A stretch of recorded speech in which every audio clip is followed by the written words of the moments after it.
At the latest G20 summit held in South Africa, the US president attempted to push through his new monetary policy. Unexpectedly, the summit was suddenly attacked. A squad of heavily armed soldiers stormed directly into the banquet hall. The Russian president stepped forward to inquire, seeking to understand what was happening. A bodyguard nearby offered to escort the president to safety, only to be shot in the head by the soldiers' leader the very next second. Chaos and panic instantly engulfed the venue. The terrorists had one objective: to seize control of the heads of state from the G20 nations and the European Union, while simultaneously eliminating the personal bodyguards of China, the United States, Russia, and Turkey. Amidst the ensuing firefight between the terrorists and the guards, the U.S. bodyguards managed to escort the American president into an emergency exit. Accompanying the American president were the British Prime Minister, the South Korean First Lady, and the new head of the International Monetary Fund. The American president needed the support of these three to push through the new currency initiative, and this moment presented the perfect opportunity to strengthen ties. Through the laundry chute, the five slid down to the hotel's second floor. Meanwhile, in the banquet hall, the terrorists had secured control of the scene. Anthony made a dramatic entrance to applause from his subordinates. Upon learning that the American president and British Prime Minister had escaped, Anthony immediately dispatched pursuers. He launched a global live broadcast, declaring that the US and its allies sought to plunder resources from weaker nations. Their goal, he claimed, was to rescue their devalued currencies and completely reset the monetary system. Once this currency was successfully issued, he asserted, the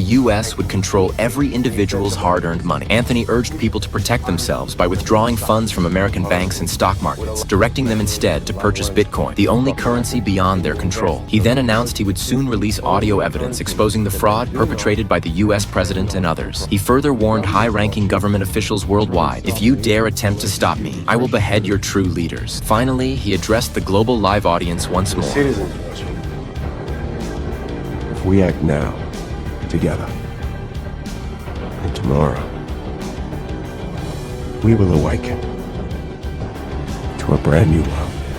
The live broadcast concluded, and Anthony proceeded to prepare the audio evidence. He demanded that 18 heads of state face the camera and recite word for word from a script. This would enable him to use AI technology to forge recordings of each president. When the South Korean president refused to cooperate, Anthony wasted no time. He sliced off his ear and tossed it into a wine glass as an accompaniment to the drink. Facing accusations from the U.S. Treasury Secretary, Anthony retorted, "You forced my hand. You exploit wars for profit, invading wherever oil and minerals lie, while we soldiers sacrifice our lives for your greed." This prompted far more cooperation from the leaders, who all began reading from scripts while Anthony's team synthesized their faces with the recordings. Creating chaos, creating chaos, creating chaos.